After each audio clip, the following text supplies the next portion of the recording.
এক ব্রাহ্মণ আকাশে উঠতেছে।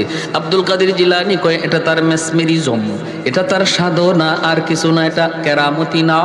কেরামতি আর সাধনা এক নয়, সাধনা কখনো কেরামতির কাছে আসে না। দেখবি কয় দেখতে চাই। আব্দুল কাদের জিলানী জুতা ছাইরা দিছেন আর জুতারে বলতেছেন তুই আকাশে উড়বি, উইরা ওই ভণ্ডরে ফিটায়া ফিটায়া জমিনে লামাইবি। কি ভাই, জুতা ছাড়ছেন বলে ওই দেখো কেরামতির পাওয়ার আর ভণ্ডামির পাওয়ার একটু দেখো। বন্ড আকাশে উড়ে আর আব্দুল কাদের জিলানীর জুতায় যায় ফিটাইতে ফিটাইতে জমিনে লামায়। এজন্য অবাক কিছু দেখলে, অবাক কিছু শুনলেই কারোর প্রতি দুর্বল হওয়া যাবে না। আগে বুঝতে হবে সে খাঁটি না ভণ্ড। কেমনে বুঝবো? কয় আলেমের কাছ থেকে জানবো। কার কাছ থেকে জানবো?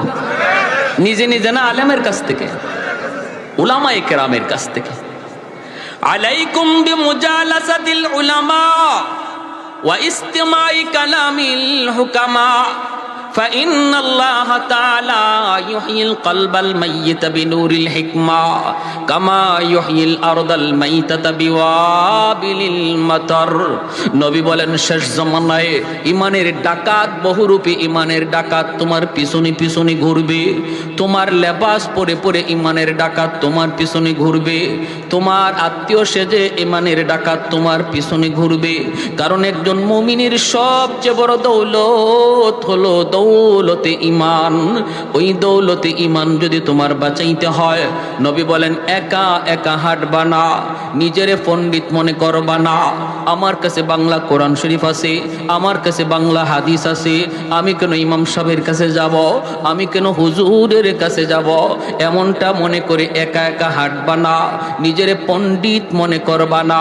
নবী বলেন যদি তুমি একা একা হাঁটো, নিজে নিজেই বুঝো, তাহলে ওই ইমানের ডাকাত অল্পতেই তোমাকে পথভ্রষ্ট বানাবে, ছুবল দিবে, ছুবল। আর যখনই দেখবে তোমার সম্পর্ক ইমাম সাহেবের সাথে, সম্পর্ক এলাকার আলিম উলামার সাথে, সম্পর্ক মাদ্রাসার সাথে, সম্পর্ক মুফতি মুহাদ্দিস সাহেবের সাথে, তখনই ডাকাত মনে মনে ভাববে না না, ওর কাছে যাওয়া যাবে না, যায় কোনো লাভ হবে না। আমি যা বলবো সাথে সাথে হুজুরকে বলে দিবে, আর হুজুর সাথে সাথে তারে আরেক পানি ফরা দিয়া দিব। ঠিক না? আমার ফানি ভরা এখানে চলবে না, তখনই আর পারবে না। দেখবেন আমাদের সমাজে যারাই ভিন্ন ভিন্ন মত লইয়া হাজির হয়, ভিন্ন ভিন্ন মত লইয়া, ভিন্ন ভিন্ন নামাজ লইয়া, ভিন্ন ভিন্ন জুম্মা লইয়া, ভিন্ন ভিন্ন জানাজা লইয়া হাজির হয়, এদেরকে যদি খালি আপনি বলেন ভাই আমি এত কিছু বুঝি না, চলো মুফতি সাহেবের কাছে যাই, তখনই কি বলবে শুনবেন? তখনই কব আমার পেটে তো একটা মুসর মারছে, বাথরুম থেকে আসি। কইব আমার একটু সমস্যা আছে, একটু আসি। যেই খালি আপনি বলবেন হুজুরের কাছে চলেন, হাফিজ সাহেবের কাছে চলেন, শাইখুল হাদিস সাহেবের কাছে চলেন, মুফতি সাহেবের কাছে চলেন, তখনই তারে দেখবেন হে জিন হয়ে গেছে, আর তারে খুঁজে পাওয়া যায় না। আর যখনই দেখবো আপনি একা, মাশাআল্লাহ কম বুঝেন না, তখনই সে আপনারে সুযোগ নিবে। একটু জবান খুলে জিকির করি, এরপরে সামনের দিকে আগাবো। জরুরি একটা বয়ান আমার সামনে রয়েছে, মনোযোগ কার কার আছে একটু হাত উঠে আল্লাহকে দেখান। আল্লাহ প্রতিটা হাতকে তুমি কবুল করো। লা ইলাহা ইল্লাল্লাহ, লা ইলাহা ইল্লাল্লাহ, লা ইলাহা ইল্লাল্লাহ, লা ইলাহা ইল্লাল্লাহ, জুরে লা ইলাহা ইল্লাল্লাহ, লা ইলাহা ইল্লাল্লাহ,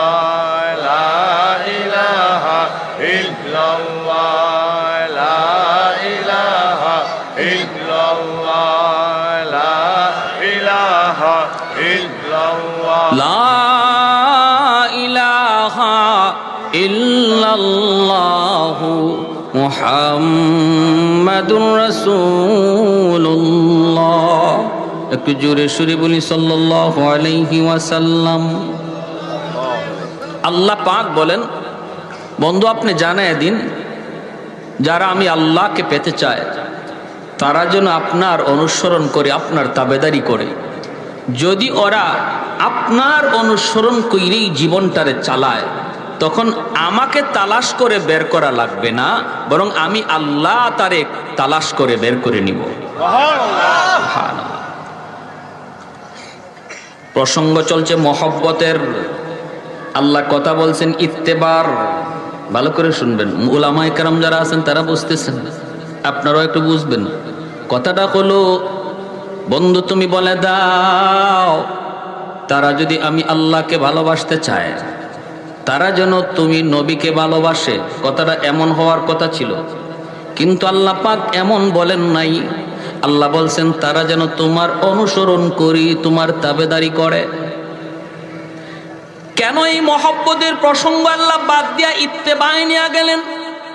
মুফাসসিরিনে কেরাম তাফসীরের কিতাবের ভিতরে লিখেন, আল্লাহ পাক এই কথা বইলা আমাদেরকে বাঁচাইছেন। যদি আল্লাহ বলতেন আমি আল্লাহকে যদি ভালোবাসতে চাও, আমার বন্ধুকে তোমরা ভালোবাসো, তাহলে আমাদের কোনো উপায় ছিল না, কারণ নবীকে ভালোবাসার মতো কোনো যোগ্যতাই আমাদের নাই। আল্লাহ যেন বুঝাইতে চাইলেন না বন্ধু না, ভালোবাসা আমার বান্দাবান্দির কাম নয়। ওদেরকে বলো তারা যেন তোমার অনুসরণ করে। তোমাকে ভালো যা বাসবো তো আমি আল্লাহ, কারণ তোমাকে ভালোবাসার যোগ্যতা আমি আমার বান্দাবান্দিকে দেই নাই। ভালোবাসা পুরাটা রাখছি আমি আল্লাহ আমার কুদরতি কলিজা। সুবহানাল্লাহ, আর একটু জোরে বলেন না। মহব্বত করবে নবীকে কে? আল্লাহ বলেন ভালোবাসবো তো আমি আল্লাহ ভালোবাসবো শুধু আমি আল্লাহ, কারণ আমার কাছে ভালোবাসা আছে। ও বন্ধু, তোমাকে ভালোবাসার মতো ভালোবাসা বান্দা বান্দির কাছে নাই। সুবহানাল্লাহ। তাদেরকে শুধু তাদেরকে বলো তারা যেন তোমার অনুসরণ করি। তুমি যেভাবে খাও সেভাবে যেন খায়, তুমি যেইভাবে পোশাক পরেছো তারা যেন সেই পোশাকটা পরে, তুমি যেইভাবে চেহারার নমুনা ধরেছো তারা যেন তার চেহারাটাও এই নমুনায় বানায়। তুমি যেভাবে নামাজে পাবন্দি ছিলা তারাও যেন এইভাবে নামাজে পাবন্দি হয়। তুমি যেভাবে পর্দা মাইনা চলছো বন্ধু, বলে দাও তারাও যেন এইভাবে পর্দা মাইনা চলে। তুমি যেইভাবে গান বাজনা থেকে দূরে ছিলা বন্ধু, বলে দাও তারাও যেন তাদের জীবনটারে গান বাজনা থেকে দূরে রাখে। যদি এইভাবে তারা চলতে যাইয়া কিছু ভুল ত্রুটি হয়ে যাবে, আমি আল্লাহ তাদের ভুল ত্রুটিগুলা মাফ কইরা আমার রহমতের কুলে টেনে নিব। আমার পর্যন্ত আসতে পারবে না, আমি আল্লাহকে পাওয়ার জন্য আমার পর্যন্ত আসতে পারবে না। যদি তোমার অনুসরণ কইরা হাঁটা শুরু করে, আমি আগায়া গিয়া কুলে তুইলা নিব। যেইভাবে মা সন্তানকে হাঁটা শিখায়, হাঁটা শিখানোর সময় সন্তান রে মা দূর থেকে সাইরা দেয়, সাইরা দিয়া মা ডাকতে থাকে বাবা আও, বাবা আও। বাচ্চাটা মা পর্যন্ত আসতে পারবে না, মা ভালো করে জানে, বাবা ভালো করে জানে বাচ্চাটা মায়ের পর্যন্ত হেঁটে আসতে পারবে না। এরপরও ডাক দেয়, বাচ্চাটা এক কদম দুই কদম দিয়েই ঠাস করে মাটিতে পড়ে যায়। কয়া ডাক দেয়, আম্মা কয়া ডাক দেয়। তখন দুই কদম দিলে পরি বাবা দৌড় দিয়ে, আম্মা দৌড় দিয়ে কুলে তুইলা কয় বাবা এই যে মারে তুমি ধরে ফেলছো, এই যে মারে ধরে ফেলছো, বাবারে ধরে ফেলছো। মূলত মা দৌড় দিয়ে আগায় নিছে। আল্লাহ কয় বন্ধু তুমি জানাও, যারা তোমার পথ দইরা তোমার নমুনা দইরা আমি আল্লাহকে পাওয়ার জন্য একটু হাঁটা শুরু করবে, আমার পর্যন্ত আসতে পারবে না, বাকি আমি আল্লাহ আগায়া গিয়া তারে আমার কুলে তুলে নিব। আমি যা তাকে আমার কুলে তুলে নিব। ইউহিব্বুকুমুল্লাহ, আমি আল্লাহ তারে আমার কুলে নিব, আমি তারে ভালোবাসবো। আমার পর্যন্ত আসতে পারবে না, আমি আমার কাছে নিয়ে নিব। ভাইরা সাহাবায়ে কেরাম রাদিয়াল্লাহু তাআলা আনহুম, তারা তো কিছুটা নজির দেখায় গেছেন, কিছুটা নজির। অষ্টম হিজরির একটা মর্মান্তিক ঘটনা আপনাদেরকে শোনাই। আল্লাহর নবী, রহমতের নবী, বিভিন্ন রাষ্ট্রপ্রধানের কাছে তিনি দাওয়াত দিয়ে চিঠি দিতেছেন। এইভাবে নবী রোম সম্রাটের কাছেও চিঠি লিখলেন, কিন্তু হারিস ইবনে উমাইর রাদিয়াল্লাহু তাআলা আনহু, ওনাকে ওই রোমের সম্রাটের লোকেরা ওনাকে গ্রেপ্তার করে সম্রাটের দরবারে নিয়ে ওনাকে হত্যা করল। নবীর একজন দূত হারিস ইবনে উমাইর রাদিয়াল্লাহু তাআলা আনহু ওনাকে হত্যা করল, হাতগুলি কেটে দিল, পা কেটে দিল, চোখ উপড়ে ফেলল, চিঠিটা টুকরা টুকরা কইরা নিজের পায়ের তলে ফেলে দিল। অথচ এই চিঠির মধ্যে আমার নবীর নাম লেখা ছিল, নবীর নাম লেখা ছিল মুহাম্মাদুর রাসূলুল্লাহ। মুহাম্মাদুর রাসূলুল্লাহর পক্ষ থেকে শামের প্রধানের কাছে চিঠি, ইলা আজিজ শাম। সে খেপে গেল।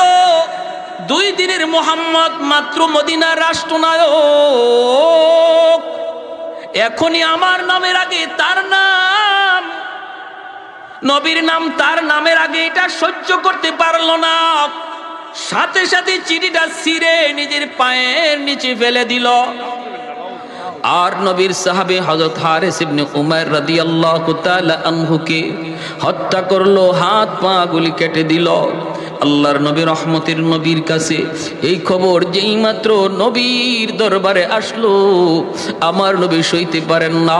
নবীজির চোখ থেকে দর দর করে পানি পড়ে নবী কান্দেন আর বলেন, আমার হারেসের তো কোনো দোষ ছিল না, আমি তো তারে দুধ বানায় পাঠাইছি, দুধের তো কোনো দোষ নাই। অপরাধ যদি করি আমি নবী করছি, আমার হারেসরে কেন মারল? তাও এইভাবে অঙ্গ প্রত্যঙ্গগুলি কাইটা দিল। মায়ার নবী, দয়ার নবী, রহমতের নবী গরম হয়ে গেলেন নবীজি। সাহাবায়ে কেরামের সামনে নবী বায়াত নিলেন, শপথ নিলেন, আমার হারেস হত্যার বিচার না নেওয়া পর্যন্ত, বদলা না নেওয়া পর্যন্ত আমরা কেউ শান্তিতে ঘুমাবো না। কারা কারা প্রস্তুত? সব সাহাবী নবীর হাতে হাত রেখে শপথ নিলেন। জুড়ে বলি আল্লাহু আকবার।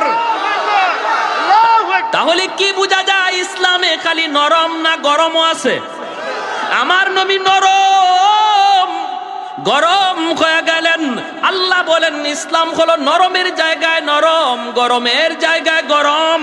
ইসলামে শুধু নরম নাই, ইসলামে শুধু গরমও নাই, ইসলামে নরমের জায়গায় নরম, গরমের জায়গায় গরম থাকতে কয়। মুহাম্মাদুর রাসূলুল্লাহ والذين معه أشداء على الكفار رحماء بينهم أشداء على الكفار বইলা আল্লাহ গরম হওয়ার কথা বলছেন, রুহামাউ বাইনাহুম দ্বারা নরম হওয়ার কথা বলছেন। আল্লাহ বলেন তাদের আখলাক হলো, আমার নবীর সাহাবীদের আখলাক হলো ওরা নিজেরা বড় নরম, নিজেরা বড় নরম, নিজেরা কোনো মারামারি নয়, কাটাকাটি নয়। মুসলমানে ভাইয়ে কোনো দ্বন্দ্ব নয়। এক ভাই ভুল বুঝে আরেক ভাই ভুল শুধরায় দিবে, কিন্তু বিতর্ক নয়, ঝগড়া নয়, গালাগালি নয়, মারামারি নয়। মুসলমানের সম্পর্ক হলো ইমানের সম্পর্ক, ইমানের সম্পর্ক হলো রক্তের সম্পর্কের চেয়ে আরো গভীর, ঠিক কিনা? ইমানের সম্পর্ক রক্তের সম্পর্কের চেয়ে আরো গভীর। এজন্যই তো আবু বকর সিদ্দিক সন্তানকে বলেছিলেন, বদরের যুদ্ধে আবু বকর সিদ্দিক রাদিয়াল্লাহু তাআলা আনহু আমার নবীর পক্ষে, আর আবু বকর সিদ্দিক রাদিয়াল্লাহু তাআলা আনহুর সন্তান আবু জাহেলের পক্ষে। বাপ বেটা দুইজন দুই দিকে যুদ্ধ করতে নামছেন। পরবর্তীতে এই সন্তান মুসলমান হয়েছেন। মুসলমান হওয়ার পরে বলতেছেন, আব্বা বদরের ময়দানে আপনি 3 বার আমার তলোয়ারের নিচে পড়ছেন, এরপরও আমি তলোয়ার চালাই নাই। আবু বকর সিদ্দিক বলে, কসকি তুই কয়বার? বলে 3 বার। কেন তুই চালালি না? কারণ আপনি আমার আব্বা, কেমন করে তলোয়ার চালাই? আবু বকর সিদ্দিক বলে, তাহলে শুন বেটা শুন, তোরা যুদ্ধ করস দুনিয়ার কামাইয়ের জন্য, আর আমরা যুদ্ধ করি আল্লাহর সন্তুষ্টির জন্য। আমাদের কাছে আল্লাহর মহব্বত সন্তানের মহব্বতের চেয়ে বেশি। আমি আবু বকর বলতেছি, খুদার কসম, 3 বার নয়, যদি 1 বার আমার তলোয়ারের সামনে পড়তি বাবা, আমি 2 টুকরা করে দিতাম। কারণ আমি আমার আল্লাহকে আমার সন্তানের চেয়ে বেশি ভালোবাসি, আমার দ্বীনকে ইসলামকে আমি আমার সন্তানের চেয়ে ভালোবাসি। আমি ইসলাম যতদিন মানবে এই সন্তান ততদিন মানব। ইসলাম মানবে না, সে যদি সন্তান হয় তারে সন্তান মানি না, বাপও হয় বাপ মানি না। ইসলাম মানে না যদি নেতা হয় নেতা মানি না। আওয়াজ দিয়ে জোরে বলেন। নেতা মানি ততক্ষণ যতক্ষণ ইসলাম মানে, নেত্রী মানি ততক্ষণ যতক্ষণ আল্লাহ রসুল মানে। আমি ততক্ষণ পর্যন্ত দল করি, দল যতক্ষণ ইসলাম মানে। যেদিন দল ইসলাম মানবে না দল করি না। যেদিন নেতা নেত্রী ইসলাম মানবে না, আমার আল্লাহ রসুল নিয়ে কথা বলবে, নেতা নেত্রী মানি না, এর নাম হলো মুসলমান। প্যারে হাজিরিন, এটা হলো রুল। মাল ইমান ইয়া রাসূলুল্লাহ ইযা সাররাতকা হাসানাতুকা ওয়া ইযা সাআতকা সাইয়্যাতুকা ফাআনতা মুমিন। নবী রুল বানায় দিলে স্কেল, এই স্কেল দিয়ে তুমি তোমার ঈমান মাপো, ঈমান আছে না নাই তুমি নিজে বুঝবা। ইসলামের পক্ষে কথা শুনলে যদি তোমার দিলে ভালো লাগে, বুঝবা তোমার ঈমান আছে। ইসলামের বিপক্ষে কথা শুনলে যদি মনে কষ্ট লাগে, বুঝবা ঈমান আছে। আর ইসলামের বিরুদ্ধে কথা শুনলে যদি তোমার কলিজায় ব্যথা না লাগে, কারণ যে বলছে সে তোমার বাপ, সে তোমার ভাই, সে তোমার বন্ধু, সে তোমার নেতা, সে তোমার নেত্রী, এজন্য তার কথায় তুমি ব্যথা পাইছো না।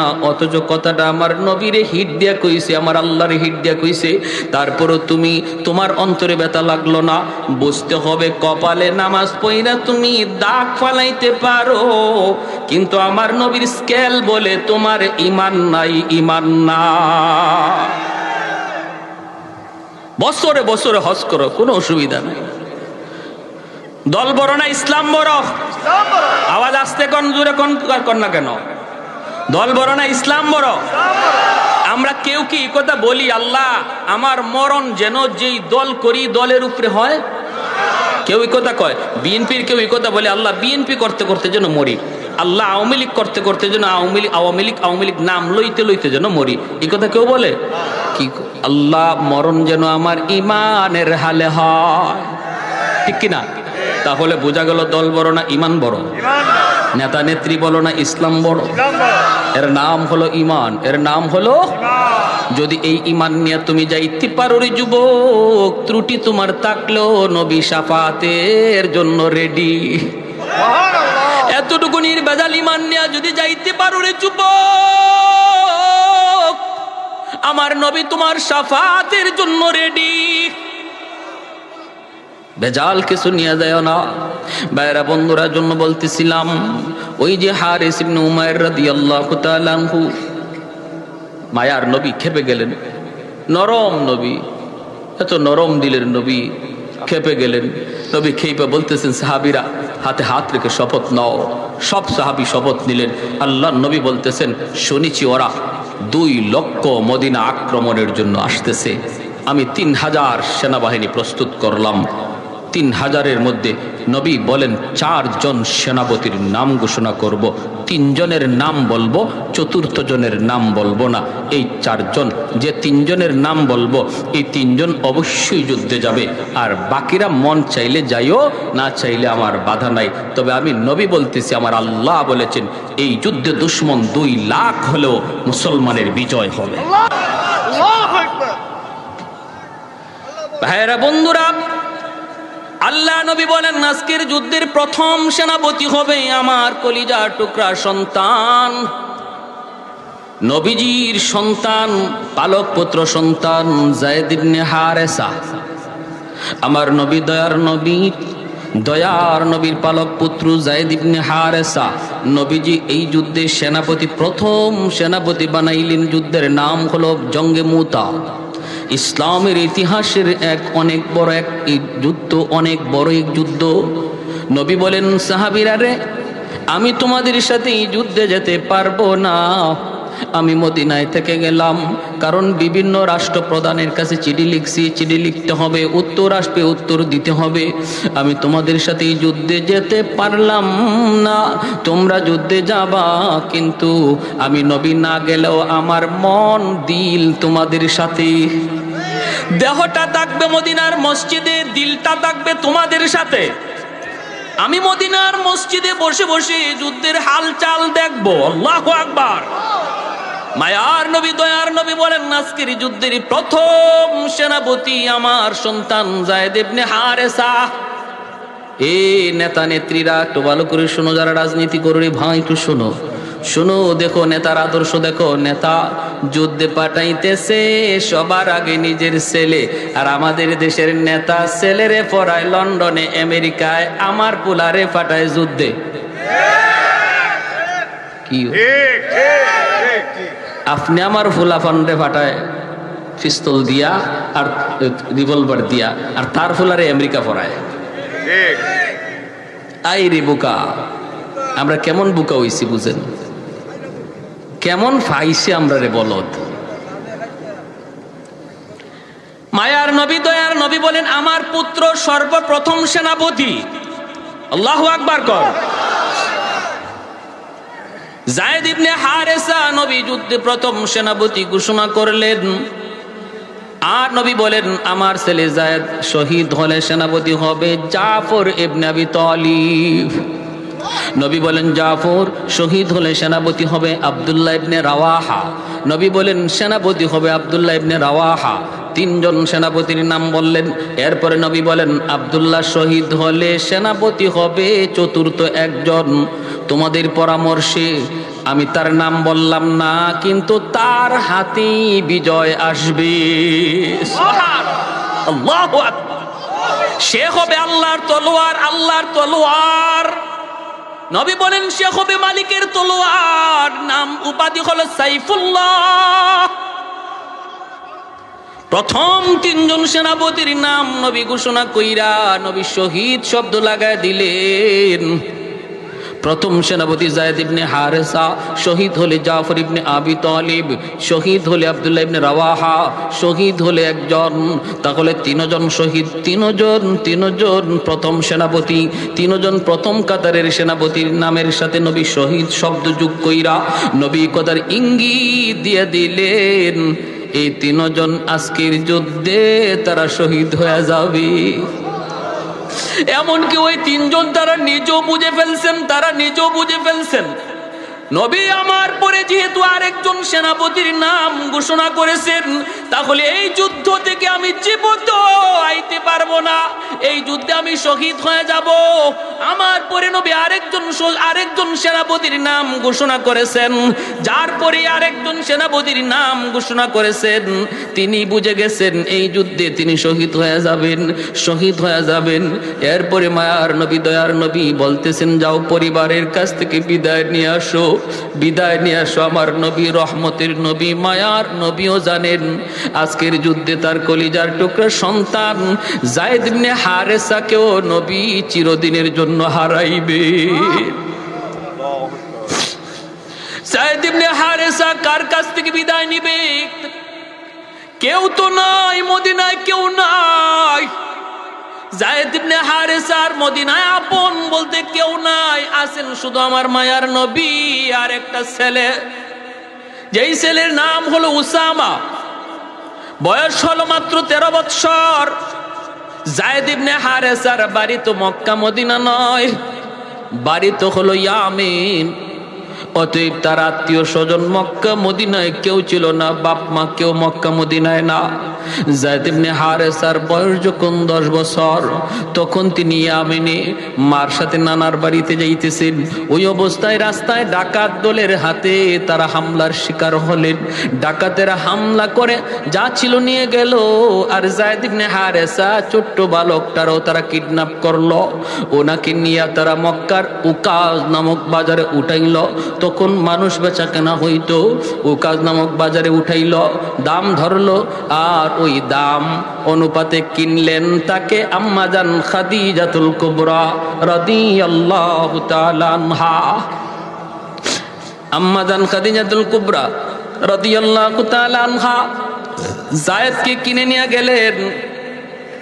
যায়েদ ইবনে হারেসা আম্মাজানের ঘরে গিয়া তিনি এইবার বুঝলেন যে মানুষের মাঝেও মায়া আছে, দয়া আছে, দরদ আছে। এতদিন পর্যন্ত ডাকাতদের হাতে থাকতে তিনি বুঝেন না এই মানুষের দিলে যে মায়া আছে, দরদ আছে। মানুষ দেখলে যায়েদ ভয় পাইতো, ছোট্ট বালক মানুষ দেখলে ভয় পাইতো, মনে করতো মানুষ মানে হিংস্র জানোয়ারের চেয়ে আরো খারাপ। কিন্তু আম্মাজানের ঘরে গিয়ে তিনি শান্তি পাইলেন, মানুষের দরদ মায়া তিনি বুঝলেন। আম্মাজানের সাথে আমার নবীর বিবাহ হলো। এরপরে আম্মাজান যায়েদকে নবীকে হাদিয়া দিয়ে দিলেন। আল্লাহর নবীর কাছে চলে আসলেন যায়েদ ইবনে হারেসা। এখন তো আরো মহামানব দরদি নবীর ঘরে আসলেন, নবীর খেদমত করেন, নবীর গোলাম যায়েদ। আস্তে আস্তে বড় হইতেছেন, নবী মায়া করতেছেন, বড় হইতেছে। এইদিকে ইয়ামেনে তার বাবা তার মা পাগল পাগল, মা শুধু রাস্তায় রাস্তায় যায়েদ যায়েদ কয়া কান্দে, বাবা শুধু দেশ দেশে যায়েদ যায়েদ কয়া ঘোরে। ওই অবস্থায় পাগলের মতো মা বাবা, আর কোনো সন্তান নাই, একমাত্র যায়েদ। মক্কায় কিছু মানুষ ইয়ামান থেকে আসলো হজ করার জন্য। আল্লাহ নবীর সাথে যায়েদকে দেখেই তারা চিনে ফেলেছে, এই ছেলেটা তো আমাদের যায়েদের মতো মনে হয়, যাকে তার মা দীর্ঘদিন আগে হারাইছিল, কয়েক বছর আগে হারাইছে, ডাকাতের হাতে অপহরণ হয়েছে। আমাদের যায়েদেই তো, আমাদের যায়েদেই তো।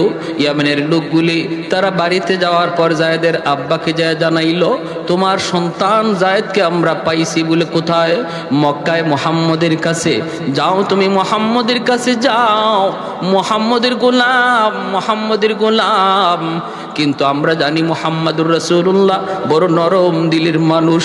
যদি তোমরা যায় বলো আমাদের ছেলেটা ডাকাতের হাতে অপহরণ হয়েছিল, সব কিছু খুলে বলবা, দেখবা মুহাম্মদ তোমাদের সন্তানকে তোমাদের কুলে ফিরাইয়া দিবে।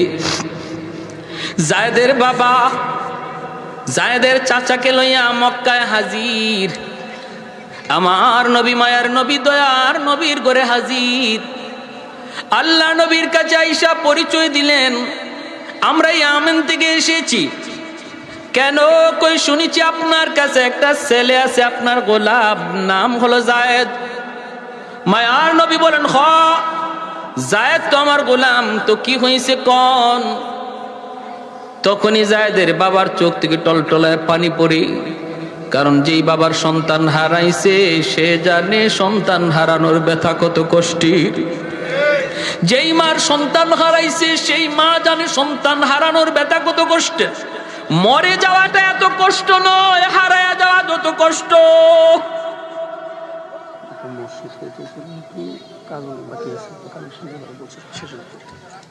মরে যাওয়াটা এত কষ্টের নয়, হারায়া যাওয়া যত কষ্টের। কারণ সর্বদা সর্বক্ষণ মার অন্তরে শুধু জ্বালা, হায় রে আমার ছেলেটা, আমার মেয়েটা কোন কোথায় আছে, কোন জায়গায় আছে, কোন অবস্থা আছে, কি করতেছে। ভাইরা বন্ধুরা, যায়েদের আব্বা যখন হাও মাও করে কান্দা দিছে আর বলতেছে, নবী গো, যায়েদ আমার সন্তান, একমাত্র সন্তান হারাইছি, ডাকাতের হাতে অপহরণ হয়েছিল। এরপরে মা পাগল, আমি বাবা পাগল, এখন শুধু রাস্তায় রাস্তায় ঘুরি। খবর পাইলাম আপনার কাছে, চলে আসলাম। এই যে অনেকগুলি হাদিয়া আনছি, অনেকগুলা স্বর্ণ মুদ্রা নিয়ে আসছি, আমার সন্তানটারে ফিরাইয়া দেন, মার কোলে সন্তানটারে ফিরাইয়া দিন, লাগে আপনি পয়সা নেন। আল্লাহর নবী তখন বলতেছেন, একটু থামুন, পয়সা লাগবে না, পয়সা লাগবে না। নবী বলেন, আমি নবী এতিম, আমি নবী বাবা পাই নাই, বাবার আদর কেমন আমি নবী তা জানি না, আব্বু ডাকে কত মজা আমি নবী জানি না। অতএব আমাকে পয়সা দেওয়া লাগবে না, আপনি একটু অপেক্ষা করুন। নবী ডাক দিলেন পাশের রুমি, যায়েদ এইদিকে আসো। যায়েদ ইবনে হারেসা তিনি আসলেন। ঘরে ঢুকেই তিনি দেখেন দুইটা মানুষ বসা, চেহারাটার দিকে তাকাইয়েই চিনে ফেললেন, যায়েদ আমার হারানো বাবা। বাবাও চিনে ফেলেছে হারানো সন্তান যায়েদ। দৌড় দিয়া বাবা সন্তানের বুকে জড়ায় ধইরা কান্দে, ছেলে বাবাকে ধইরা কান্দে, বাবা ছেলেকে জড়ায় ধইরা কান্দে। ভাইরে, কারো চোখে এমন নাই যে ওই সময় কেউ কাঁদে নাই। নবী কাঁদতেছেন, যায়েদের চাচা কাঁদতেছে, বাবা কান্দে, ছেলে কান্দে। আল্লাহর নবী রহমতের নবী তখন বলতেছেন, যায়েদ তুমি চিনছো ওনারা কারা? জায়েদ কো নবী গো চিনে ফেলেছি, আমার আব্বা, আমার চাচা। আল্লাহর নবী বলেন, জায়েদ তোমার আব্বু আসছে তোমাকে নিয়ে যাওয়ার জন্য, তোমার মা তোমার জন্য পাগল পারা হয়ে রাস্তায় রাস্তায় ঘুরে, তুমি চলে যাও বাবার সাথে। ও জায়েদ, যদি বাবার সাথে যেতে চাও, মায়ের কাছে ফিরত যাইতে চাও, যেতে পারবা। আর যদি আমি নবীর কাছে থাকতে চাও, আমি তোমাকে দূরে সরায়া দিব না। আমি নবীর কাছে যদি থাকতে চাও, আমি তোমাকে আগলে রাখবো। যদি বাপ মার কাছে যাইতে চাও, যেতে পারো। অপশন দুটোটা আল্লাহর নবী দিয়া দিলেন। এইবার যায়েদ ইবনে হারেসা সিদ্ধান্ত নিবেন, বাপ মার কাছে যাবেন না, নবীর কাছে থাকবেন। মাথাটা নিচের দিকে দিয়া দিছেন। জায়েদের বাবা তাকায় তাকায় কাঁদতেছে। কিছুক্ষণ বাবার দিকে তাকায় মাথাটা নিচু করে ফেললেন। এরপরে আমার দয়ার নবীর চেহারার দিকে তাকাইছেন, আর চোখ ফিরান না। কান্না শুরু করছে আর বলতেছে, নবী গো, আজ থেকে 10 বছর আগে আমি হারাইছি, বাবা হারাইছি, মা হারাইছি। ডাকাতদের হাতে থাকতে আমি বুঝতাম না মানুষ এত মায়াশীল হয়, মানুষের দিলে এত দরদ, এত মায়া। কিন্তু আপনার কাছে আসার পর আমি মার আদর, বাবার আদর, দুনু আদর আপনার কাছে পাইছি। আমার বাবার আদর, মায়ের আদর দুটোটা পাইছি গো নবী। অতএব আমি জায়েদ সিদ্ধান্ত নিয়েছি, বাকি জীবন আমি আপনার কদমে থাকতে চাই। আমি আপনার কদমেই থাকতে চাই, আপনার কাছেই থাকতে চাই। আল্লাহ নবীর সাথে সাথে জায়েদকে বুকে জড়ায় নিলেন, কারণ আমার নবীর মনের ইচ্ছাও ছিল এটা। নবী বুকে জড়ায় নিলেন আর বলতেছেন, চলো। কয়া নবী টান দিয়া মসজিদ ঘর থেকে বের হইয়া এক দৌড়ে নবী সাফা পাহাড়ের উপরে এসে উঠলেন। ওইটা নবী আরবের মানুষকে, মক্কার মানুষকে নাইকে বলেন, এরে মক্কার মানুষ, দেখো, শুনো শুনো, এতদিন পর্যন্ত তোমরা জানতা জায়েদ আমার গোলাম, আজ তোমাদেরকে সাক্ষী রেখে বললাম জায়েদ আজকে থেকে আজাদ। এতদিন পর্যন্ত তোমরা জানতা জায়েদ আমার গোলাম, আজ থেকে জায়েদ শুধু গোলাম নয়, যেই জায়েদ মা পাইয়া বাবা পাইয়াও বাপ মার কাছে যায় না, আমি নবীর কাছে থাকে, আজ থেকে জায়েদ হলো আমার সন্তান। আর একটু জোরে সুবহানাল্লাহ। कौनैन मुख्तार खुदा तुमको बनाया, उम्मत का निगाहबान खुदा तुमको बनाया। तकबीर में, कलमा में, नमाजों में, यज़ा में है नाम इलाही से मिला नाम मुहम्मद, है नाम इलाही से मिला नाम मुहम्मद। महबूब ने कहा सल्ले अला नाम मुहम्मद, आको की जिया दिल के जिला नाम मुहम्मद, आको की जिया दिल के जिला नाम मुहम्मद। फरमाते ही आदम को मुझे खुल्द तरी में, लकहा हुआ तू बाब मिला नाम मुहम्मद, लकहा हुआ तू बाब मिला नाम मुहम्मद। একটু জোরে সুরে আল্লাহু আকবার। ওই জায়েদ ইবনে হারেসাকে মায়ার নবী যুদ্ধের প্রথম সেনাপতি বানাইলেন। কোন যুদ্ধের প্রথম সেনাপতি বানাইলেন? ভাইরা আমার, এরপরে হইল কি? নবী বলতেছেন, দ্বিতীয় নম্বর, জায়েদ ইবনে হারেসা নবীর কাছ থেকে বিদায় নিলেন। নবীজির কাছ থেকে বিদায় নিয়ে এইবার আল্লাহর নবীর কাছ থেকে বিদায় নিয়ে ছেলের উসামার কাছে গেলেন। যাইয়া উসামার কাছে যাইয়া বলতেছেন, 13 বৎসরের বালক উসামা ডাক দেয়া বলতেছেন, বাবা, এই দুনিয়ায় তুমি ছাড়া আর নবী ছাড়া কেউ নাই। নবীর কাছ থেকে বিদায় নিয়েছি, বাবা তুমি বাবাকে বিদায় দাও। 13 বছরের বালকের কাছ থেকে তিনি বিদায় নিতেছেন। উসামা কাঁদতেছেন আর বাবা বলতেছে, বাবারে, যদি কোনোদিন বাবার কথা ইয়াদ হয়, শামের রাস্তার আশেপাশে বাবার কবর খুঁজে নিও। সাহাবায়ে কেরাম কিভাবে নিজের কবরগুলা কোথায় বানাইছেন সোয়া লক্ষ সাহাবী বিদায় হজের ভাষণ, অথচ 10,000 সাহাবীর লাশ, 10,000 সাহাবীর কবর মক্কা মদিনায় পাওয়া যায়। 1 লক্ষের উপরে সাহাবায়ে কেরামের কবর নিজের দেশে নাই, পৃথিবীর দিক দিগন্তে পড়ে আছে। ভাইরা বন্ধুরা, ছেলেকে বাবা বলতেছে, বাবা, ছোট্ট ছেলেকে বলতেছে, বাবা, কোনোদিন যদি বাবার কথা ইয়াদ হয়, শামের রাস্তার আশেপাশে বাবার কবর খুঁজে নিও, কারণ বাবা জানে এই যুদ্ধ থেকে বাবা জীবিত ফিরবে না, কারণ নামের শেষে নবী শহীদ শব্দ লাগায় দিছে। জাফর ইবনে আবি তালিব বিদায় নিতে বাড়িতে গেলেন, যা দেখেন বিবি কোরআন তিলাওয়াত করেন। ছোট্ট 2টা বালক, মোহাম্মদ আব্দুল্লাহ 4 বছর 6 বছরের 2টা বালক মার পাশে বসে বসে নিরিবিলি মার কোরআন তেলাওয়াত শুনতেছে।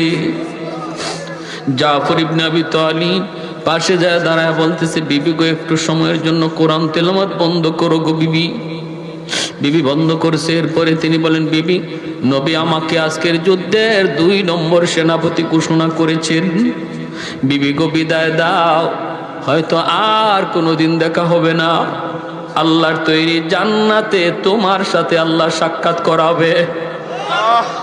ও বিবি, আমি শহীদ হয়ে গেলে আমার 2টি এতিম বাচ্চারে লালন পালন কইরো। আমার 2টি এতিম বাচ্চা তোমার আমানতে দিয়ে গেলাম, তাদের লালন পালন কইরো। তখনই বিবি বুঝে গেছে। বিবি কয়, স্বামী গো, যুদ্ধে যাইতেছো যাও, কিন্তু আমি নবীর জবানে শুনেছি যুদ্ধে যাওয়ার আগে দোয়া করলে আল্লাহর দরবারে দোয়া কবুল হয়। আমি একটু দোয়া করব, তুমি শুধু আমার সাথে আমিন আমিন বলবা। জাফর ইবনে আবি তালিব বলে, ঠিক আছে, তুমি মুনাজাত করো। বিবি হাত উঠাইছেন মুনাজাতের জন্য। 1 নম্বর দোয়াটাই করছেন, আল্লাহ, আজকের যুদ্ধে তুমি মুসলমানদের বিজয় দান করিও। জাফর ইবনে আবি তালিব বলেন, আমিন। বিবি সাহেব দোয়া করে, স্বামী আমিন বলে। সুবহানাল্লাহ, জোরে কোন। এ মুসলমানের ঘর কিভাবে সাজাইবা একটু খেয়াল করো রে যুবক। ও মুসলমান, ঘরটা কেমন করে সাজাইবা একটু খেয়াল করো। আজকে স্বামী নামাজ পড়ে, স্ত্রী নামাজ পড়ে না। আজকে বাবা নামাজ পড়ে, সন্তান নামাজ পড়ে না, এমন আসেনি না নাই? জোরে কর না। না, দেখো আমার নবীর যুগের ইতিহাস দেখো। বিবি যদি ফজরের সময় আগে উঠছে, স্বামীকে আগে তারপরে ঘুম থেকে জাগাইছে। স্বামী যদি আগে উঠছে, বিবিকে ঘুম থেকে জাগাইছে। বাবা যদি উঠছে, সন্তানকে ঘুম থেকে জাগাইছে। কিন্তু আজকে আমরা কি, আমি আমাকে বাঁচার জন্য পাগল, কিন্তু সন্তানের ফিকির নাই, পরিবারের ফিকির নাই। আল্লাহ বলে, কু আনফুসাকুম ওয়া আহলিকুম নারা। নিজে শুধু নয়, পরিবারকেও বাঁচাও। 2 নম্বর দোয়া করে, মালিক, এই যুদ্ধে দুশ্মন হাজারেরও নয়, লক্ষের উপরে। মুসলমান সংখ্যায় কম, তুমি মুসলমানের মনোবল বাড়ায় দিও। জাফর ইবনে আবি তালিব বলেন, আমিন। 3 নম্বর দোয়া করতেছি, বিবি, আল্লাহ, আমার ছোট 2টা বাচ্চা, আল্লাহ, আমার ছোট 2টা বাচ্চা, এই বাচ্চার মুখের দিকে তাকাইয়া আল্লাহ আমার স্বামীর তার বাচ্চাদের কাছে তুমি জীবিত ফিরিয়ে দিও। সাথে সাথে জাফর ইবনে আবি তালিব আমিন বলা দূরের কথা, হাতটা নামায়া ফেলছেন। তলোয়ারের বাট দিয়ে বিবির হাতটা আস্তে করে নামায়া দিতেছেন। বিবি গো, হাতটা নামাওয়ার মুনাজাত লাগবে না। তোমার 3টা দোয়ার 2টা দোয়া আল্লাহর কাছে কবুল হবে, 3 নাম্বার দোয়া কোনোদিন কবুল হবে না। কারণ আমার মায়ার নবী জবান দিয়ে আমার পরে আরেকজন সেনাপতির নাম বলেছেন। আমার পরে আরেকজন সেনাপতির নাম নবী ঘোষণা করেছেন। এতেই বোঝা যায় এই যুদ্ধে আমি আর জীবিত ফিরবো না। যেই যুদ্ধে সেনাপতি জীবিত ফিরে, এই যুদ্ধে 2য় সেনাপতির নাম নবী নেয় না। বাইরা বন্ধুরা, এই বইলে জাফর আর কথা বাড়াইলেন না। বিবির কাছ থেকে বিদায় নিয়ে বের হয়ে যাবেন, এমনি 4 বছরের বাচ্চাটা আব্দুল্লাহ বাবার হাতে ধরছে, বাবার জামা ধরে কয়, আব্বু সামনে ঈদ আসতেছে, বন্ধু বান্ধবদের অনেকেরই দেখলাম তাদের বাবা মা নতুন কাপড় কিনে দিছে, আব্বু তুমি বুঝি বাজারে যাইতেছো আমাদের জন্য ঈদের কাপড় কিনবা? জাফর আকাশের দিকে মুখটা উঠাইয়া চোখের পানিটা মুছে বাচ্চারে বুঝাইতে দেন না, জবাব দিলেন না, শুধু এতটুকু বুঝলেন, মালিক আমার অবুঝ বাচ্চাটারে তুমি বুঝতিও, আমার ভাষায় কোনো বুঝ নাই। এই বইলা চলে গেলেন। 3 নম্বর সেনাপতি আব্দুল্লাহ ইবনে রাওয়াহা মাত্র বিয়ে করেছেন, নতুন বিবির সাথে এখনো বাসর ঘর হয় নাই। ওই অবস্থায় ডাক এসেছে মদিনা থেকে, মদিনার মসজিদে নববী থেকে। যাইয়ে খবর পেলেন 3 নম্বর সেনাপতি। আবার তারপরে আরেকজন সেনাপতিও নবী বলেছেন আব্দুল্লাহ ইবনে রাওয়াহা, তিনিও বুঝলেন এই যুদ্ধে তিনি শহীদ, জীবিত ফিরবেন না। অথচ বিয়ে করেছেন, নতুন বিবির চেহারাটা পর্যন্ত এখনো দেখেন নাই। ঘোড়ার পিঠে সওয়ার, এ যুবক দিলটা নরম করে কিছু কথাগুলি শুনো। আজকে তোমার কারণে আমার কারণে যে ইসলামের ক্ষতি হয়ে যায়, কিয়ামতের ময়দানে এই সাহাবীদের সামনে কেমন করে মুখ দেখাইবা? তাদের সামনে কেমন করে মুখ দেখাইবা? ঘোড়ার পিঠে সওয়ার হইয়া আব্দুল্লাহ ইবনে রাওয়াহা দরজার পাশে যাইয়া ঘরে না ঢুইকা আওয়াজ দিতেছেন, বিবি আজকের যুদ্ধে তোমার স্বামী 3 নম্বর সেনাপতি, বিবি গো অনুমতি দাও, যুদ্ধে যাবার অনুমতি দাও। বিবি বলতেছে, স্বামী গো একটা বারের জন্য তুমি শুধু আন্দরের ভিতরে আসো, আমি তোমার চেহারাটা এক নজর দেখব, যেন কিয়ামতের ময়দানে চেহারা দেখা স্বামীকে চিনতে পারি। আব্দুল্লাহ ইবনে রাওয়াহা কয়, না গো বিবি না, আমি ভিতরে ঢুকবো না। দেখেন পর্দা কতটুকু। বিবি তো ওই সময় ঘর থেকে বের হইলেই তিনি দেখতে পারতেন স্বামীরে, কিন্তু পর্দা লঙ্ঘন হবে বিদায় আন্দরের ভিতর থেকে বের হয় নাই। আমার এই এলাকার মা বোনের একটু দিলটা নরম করে কথাগুলি শোনো, কথাগুলি শুনো। নবীর যুগের মহিলাদের ভিতরে পর্দার কি পরিমাণ গুরুত্ব ছিল। আব্দুল্লাহ ইবনে রাওয়াহা কয়, না না, আমি ঘরে ঢুকবো না গো বিবি, তোমার চেহারা যদি আমি দেখি, আমি শুনেছি তুমি মদিনার সবচেয়ে সুন্দরী নারী, আরবের ভিতরে তুমি অনেক সুন্দরী, তোমার চেহারাটা যদি আমি দেখি, যুদ্ধের ময়দানে তোমার মায়াবী চেহারা আমার চোখের সামনে ভেসে উঠতে পারে। যদি চেহারা ভেসে উঠে যুদ্ধ করতে আমার ব্যাঘাত ঘটবে। না গো বিবি, আমি দেখতে পারলাম না। কিয়ামতের ময়দানে আল্লাহ তোমার আমার পরিচয় করা দিব, জান্নাতে পরিচয় হবে, পরিচয়। এই বইলে তিনি রওনা দিয়ে দিলেন, বাইরা যুদ্ধে চলে গেলেন 3 জন সেনাপতি। এইদিকে আমার নবী মসজিদে নববীতে, মায়ার নবী তিনি তো মসজিদে নববীতে বসে যুদ্ধের হালচাল দেখতেছেন। টিভির পর্দার মতো আল্লাহ যুদ্ধের চিত্রটা নবীর সামনে তুলে ধরেছেন। জোরে কোন সুবহানাল্লাহ। নবী কান্দেন আর বলেন, আমার যায়েদ ইবনে হারেসা শহীদ হয়ে গেছে, আমার যায়েদ শহীদ হয়ে গেছে। সেনাপতি জাফর ইবনে আবি তালিব, জাফর ইবনে আবি তালিব, নবী বলেন আমার জাফর শহীদ হয়ে গেছে। দুশমন তার ডান হাত কেটে ফেলেছে, বাম হাতে পতাকা ধরে রাখছেন, বাম হাতটাও দুশমন কেটে ফেলেছে। এরপরও তিনি পতাকা ফালান না, দুনো হাতের বাজু দিয়ে এইভাবে পতাকা ধরে রাখছেন। 3 নম্বর সেনাপতি আব্দুল্লাহ ইবনে রাওয়াহা তিনি আসছেন, জোর করেন পতাকা তিনি ছাড়েন না, অথচ যান নাই। পতাকা এমন ধরছেন, ছাড়েন না। কোন রাওয়ায়াতে আসছে কামড় মাইরা পতাকা ধরে রাখছেন। আব্দুল্লাহ ইবনে রাওয়াহা পতাকা টানতেছেন, কামড় তো ছাড়ে না। এবার তিনি বলতেছেন, জাফর পতাকা অন্য কেউ টানে না, পতাকা টানতেছে আমি আব্দুল্লাহ, যার নাম নবী তোমার পরে সেনাপতি ঘোষণা করছে। বলা মাত্রই কামড়টা ছেড়ে দিয়েছেন, পতাকা হাতে নিছেন, যুদ্ধ করে করে শহীদ হয়ে গেলেন। 4র্থ নম্বর সেনাপতি হলেন খালিদ বিন ওয়ালিদ, যার উপাধি হলো সাইফুল্লাহ। সুবহানাল্লাহ, জোরে বলেন। সেই খালিদ বিন ওয়ালিদের হাতে ইসলামের বিজয় আসলো। কিভাবে আসলো? কম কথায় শেষ করে দিব। শুধু একটা আবদার আপনাদের কাছে, এতটুকু ত্যাগ, এতটুকু কোরবানি যে সাহাবায়ে কেরাম দ্বীনের জন্য করছেন, আমাদেরও কিছু কোরবানির যদি সময় আসে, প্রয়োজন পড়ে, কারা কারা প্রস্তুত আছে? আল্লাহ তুমি প্রতিটা হাতকে কবুল করে একটা নারায় লাগান।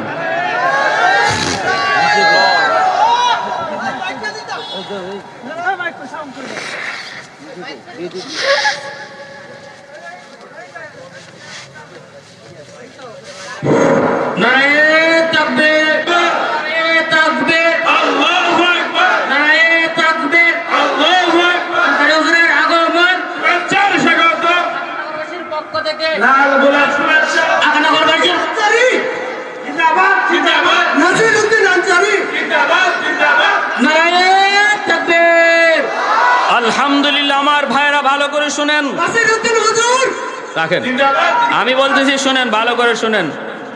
ইসলামের জন্য, দ্বীনের জন্য সাহাবায়ে কেরামের যে কোরবানির ইতিহাস আমরা শুনলাম, দিলের মধ্যে চোট লাগছে না লাগছে না? ভাইরা আমার, আজ আমাদের কারো অবহেলার কারণে যদি ইসলামের কোনো ক্ষতি হয়, সে জাফর ইবনে আবি তালিব, আব্দুল্লাহ ইবনে রাওয়াহা, হারিস, যায়েদ ইবনে হারিসার সামনে কিয়ামতের